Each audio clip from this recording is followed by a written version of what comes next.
Welcome to Cardiovascular Matters. Whether you are looking for answers for yourself or someone you love, we are here to give you the best information available. Each week, the founder of Cardiovascular Institute of the South, Dr. Craig Walker, and medical device sales veteran Terry Roberts discuss the causes, symptoms, treatment, and prevention of health-related issues stemming from cardiovascular disease. Now here's your hosts, Dr. Craig Walker and Terry Roberts. Well, hello everyone, and welcome back to Cardiovascular Matters. It's been a really busy summer for both Dr. Walker and myself. Dr. Walker, have you had a good summer? Yeah, I really have. I've gotten to do a lot of things with family and a little fishing in there as well. So it's been a lot of fun. Oh, and also, you failed to mention, you conducted the largest conference in the world on peripheral vascular disease. That went off a month or so ago. So I know it was very well attended, and there'll be a lot to come. I think in the future we want to bring up a few topics from that. But today, I know you see hundreds and hundreds of patients, and you get a lot of, obviously a lot of female patients that come to you that may have been other places, and they know things aren't right from a cardiovascular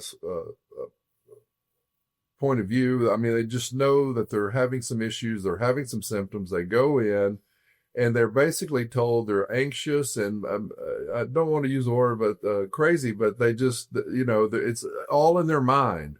Mm-hmm. And so today we want to touch on a topic. It's called microvascular disease. And I'm going to let you take it from here, and then I'll throw in a few questions along the way. Dr. Walker?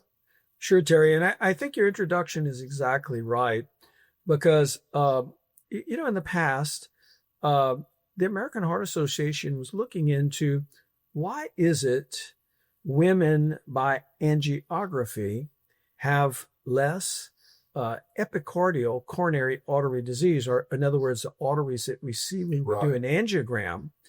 And yet, for many years, we're having more deaths from heart attack than men.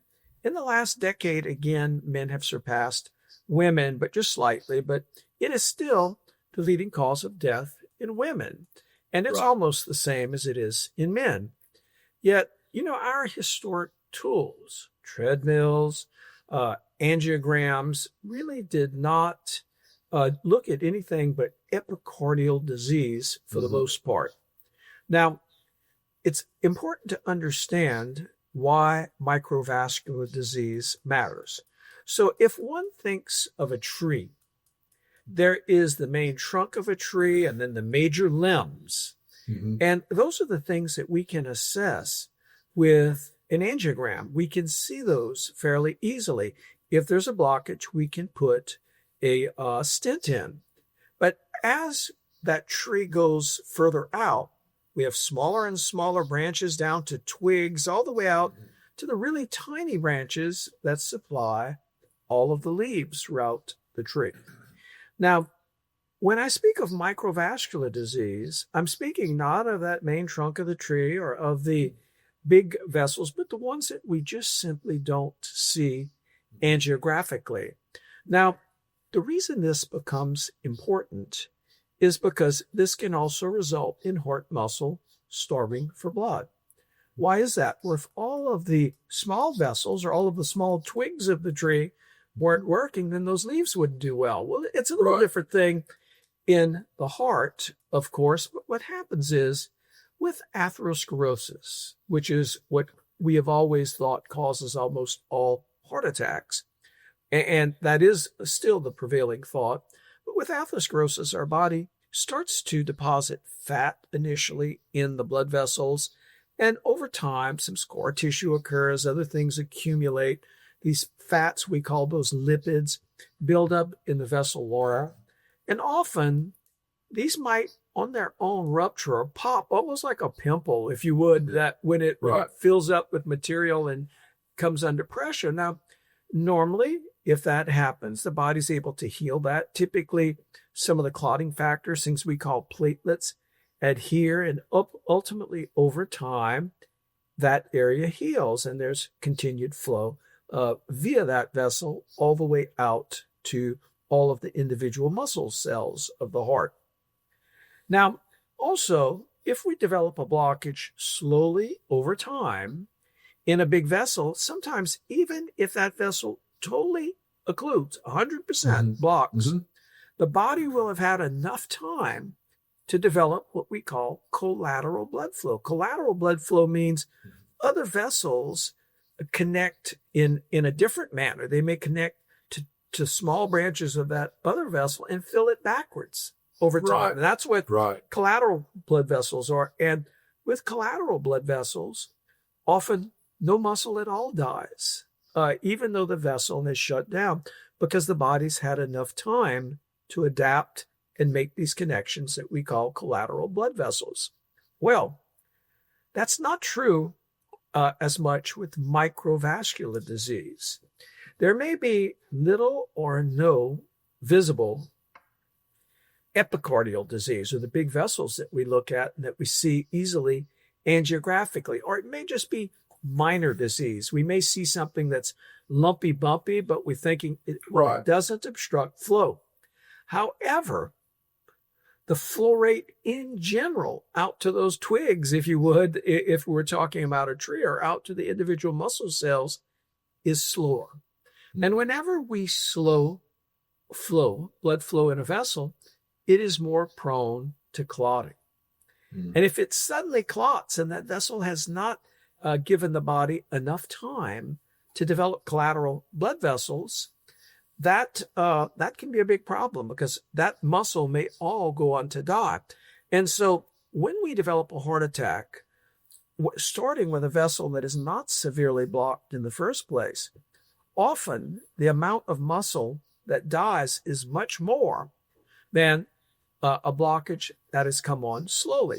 So all of us hear about, he has 99% blockages and something has to be done. And that's certainly very important. And we understand that. That's very easily conceptualized as we think about it. However, how often do we think of, it could be a minor blockage there, but when it ruptures, it could suddenly clot off. And boy, that could be a big problem. It's not that right then and there it is causing this flow disturbance. That's why this may not show up at all by an angiogram.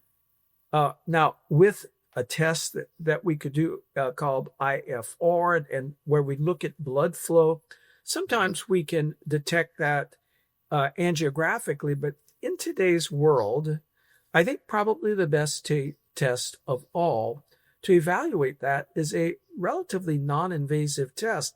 I say relatively because one needs an IV to do it, not an artery stick. It's an IV in the arm.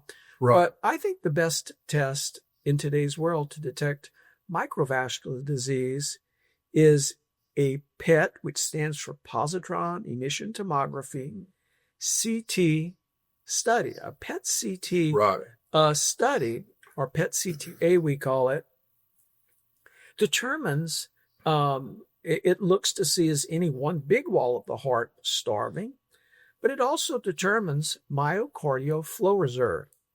Now, if we see no wall motion abnormalities, but we do see that there's a diminished myocardial flow reserve, that is important, and indeed we can treat that. And we should treat that at that point. Why is that? Well, we've now identified a person at higher risk. So historically, and all of us were guilty of this, that had practiced for a long time, we would perform the routine studies that we knew about. We'd say, you really shouldn't be at any big risk right now from heart disease. And that was wrong. Ultimately, studies came out suggesting we have to make this diagnosis and we should treat these patients. And we should treat them with some of the same medicines we use for those patients who do have the 99% blockages. And we then can reassess to see what's happening with microvascular fluid. Perhaps even consider something like aspirin in those cases. We've not yet gotten far enough with this to be 100% sure of everything, but we do know that often if we treat these patients with some of the standard medicines we would use, that their symptoms go away. So, when women have all along been feeling okay, and all of a sudden say, when I exert myself, I don't feel right. I feel short of breath, or I have chest pain, or these things. Those might be warning symptoms. Those, in fact, are the warning symptoms of microvascular disease. And now we have therapies that can relieve those symptoms that we think will improve outcomes.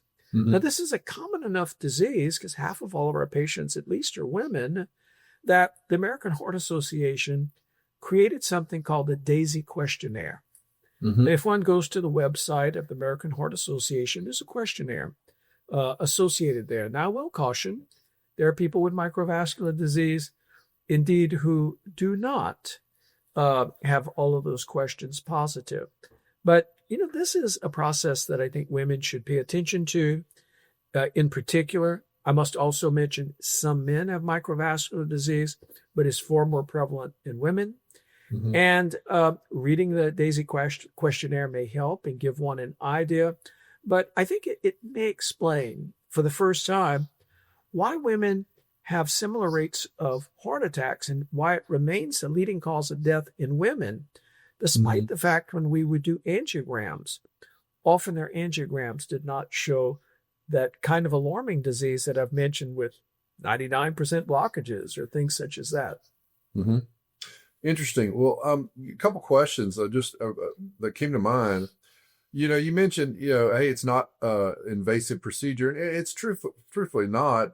They do have to start an IV. And with that IV, you're administering some agent that basically helps you look at or identify this microvascular disease. Is that what that is? It is. It is not contrast like we use in the heart.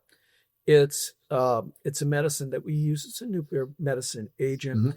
Mm-hmm. PET has much lower X-ray doses than most of the other studies looked at. In fact, it's quite low, but it gives us very, very important information. A completely normal PET scan with a normal coronary flow reserve can really put someone's mind at ease. I mean, that person becomes very, very, very, very low risk patient as we look at things. Everything when we look at how likely someone is to do it is a relative risk, because we have nothing yet that's absolute, and things can change over time.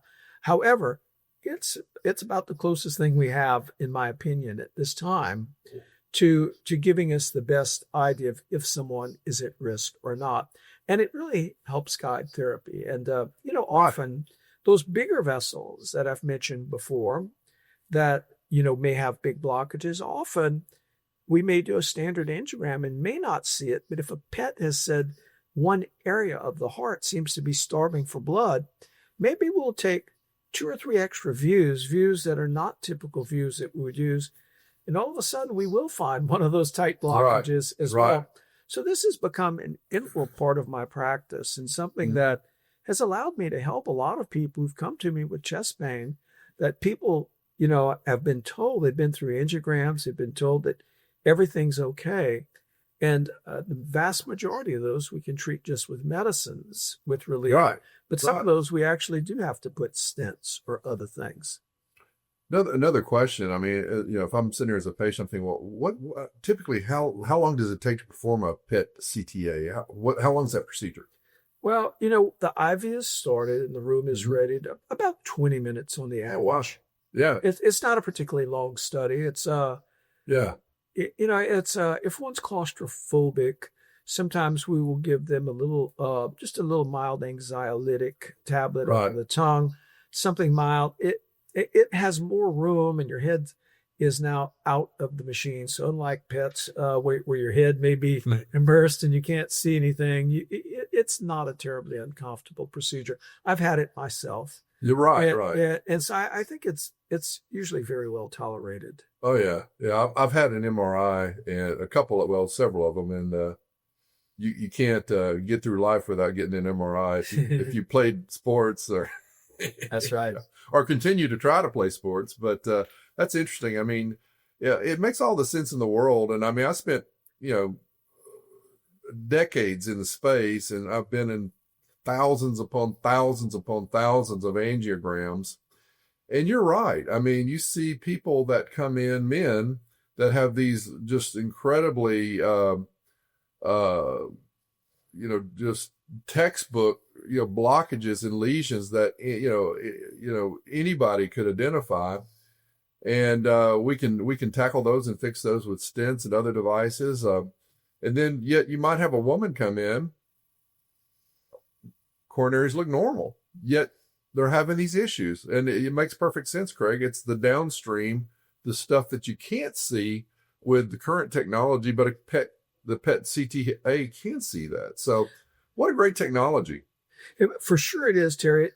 I think we have to ultimately try to wonder, what is this? Is it hormonally based that's caused this? Because there are still some questions left unanswered for this. Mm-hmm. Because, as I mentioned, some men get this as well. But right. Why do some people suffer small vessel disease and others not? And I think it's going to be an area of big time research moving forward. And I think something that can really help us, in particular, in a woman who has any form of exertional pain or dyspnea, and other things have not given us an answer. Often then there's an answer. And like anything else in life, once we know what our problem is, we can deal with it. And we can often feel better. Then we understand it. When there are things happening that we don't understand and that are unanswered, I think it affects our psyche as well. 100%. And then the other thing, if it goes undiagnosed and they go untreated, that's the ones that you mentioned that could just have a catastrophic event, where if they do get the information they need, you can start them, like I said, if it's in the microvasculature, I mean, we're not going to put a stent, in some little micro vessel, but there's drug regimens that you can get patients on, well tolerated, and they protect themselves from these events. Absolutely. Terry, I can think back all the way going back to my fellowship more than 40 years ago, the patients that we did angiograms on and that they looked completely normal or had minimal disease.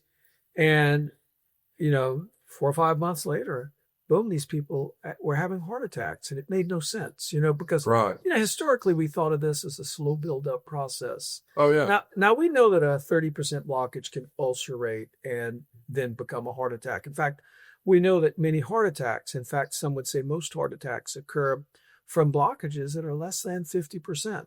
Now, wow. That's in the literature, at least at this point. And so that makes some sense. But now I'm adding this whole concept that the American Heart Association has discussed, and that is small vessel disease. And maybe that may be some of the explanation as to why this happens as well.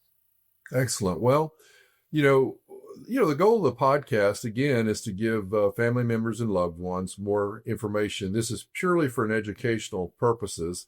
What I highly recommend is, if you're hearing this, get with your healthcare provider and stay close to them. Ask questions. You can also, find Dr. Walker and his group at www.cardio.com.